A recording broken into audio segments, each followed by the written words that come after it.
हिमाचल प्रदेश के नए मुख्यमंत्री जयराम ठाकुर इस वक्त हमारे साथ मौजूद हैं। इनसे बात करते हैं। एबीपी न्यूज पर सबसे पहले आपका स्वागत है।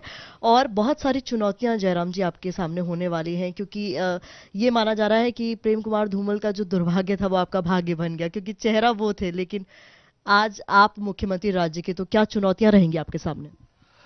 निश्चित रूप से मैं मानता हूं कि चुनौतियां हैं हमारे सामने।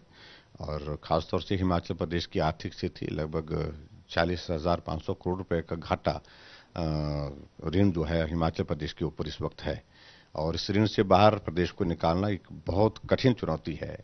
और हम कोशिश करेंगे। केंद्र में हमारा सौभाग्य कि हमारे मोदी जी की सरकार है और मोदी जी के नेतृत्व में हमको हिमाचल प्रदेश के लिए कुछ मदद मिलेगी। इसके लिए हम काम करेंगे।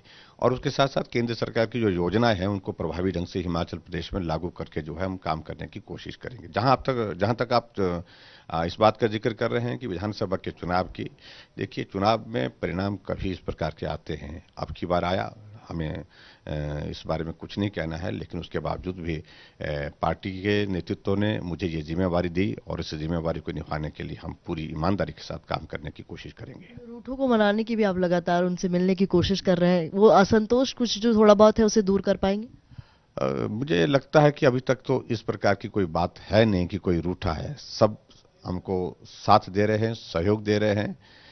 मंत्रिमंडल का गठन हो गया है, विभागों का वितरण भी हो गया है और उसके साथ साथ में सब लोगों ने कहा कि हम मिलकर के काम करेंगे। ये सरकार हिमाचल प्रदेश में भारतीय जनता पार्टी की 5 साल के नहीं और लंबे समय तक सरकार के बाद फिर सरकार भारतीय जनता पार्टी की बने, ऐसी हमारे पार्टी नेतृत्व की भी एक उम्मीद है, आशा है। और उस लक्ष्य को हासिल करने के लिए हम मिलकर के हिमाचल प्रदेश में काम करने की कोशिश करें। नाराजगी की बात को आप अस्वीकार कर रहे हैं, लेकिन ऐसा कहा जा रहा है धूमल समर्थकों को चूंकि कैबिनेट पे जगह नहीं मिली तो उसको लेकर थोड़ा बहुत असंतोष है।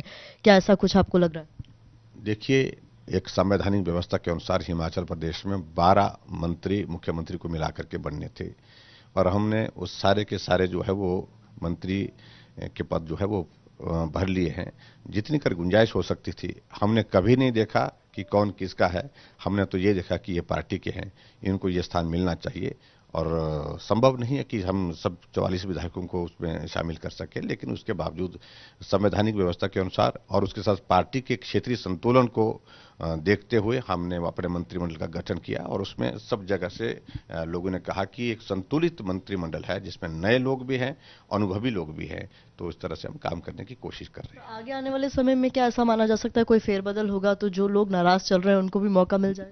मुझे लगता है कि इन सारी चीज़ों पर नाराज है ही कोई नहीं, तो उसमें इन सारी चीज़ों का जिक्र करने की आवश्यकता है नहीं। चलिए, मेरा आखिरी सवाल है। आपको भी खबरें सुनाई दी होंगी कि कांग्रेस के एक विधायक हैं जिन्होंने एक महिला कांस्टेबल को थप्पड़ मारा और वापसी में उनको भी थप्पड़ मिल गया। राहुल गांधी के कहने पे विधायिका ने माफी तो मांग ली, लेकिन इसको आप किस तरीके से देखते हैं? ये सचमुच में दुर्भाग्यपूर्ण है, नहीं होना चाहिए था। मुझे मालूम नहीं परिस्थिति क्या बनी वहाँ पर, लेकिन उसके बावजूद जो वीडियो वायरल हुआ है उसमें लगता है कि बहुत वरिष्ठ विधायिका हैं वो वहाँ पर हिमाचल प्रदेश में।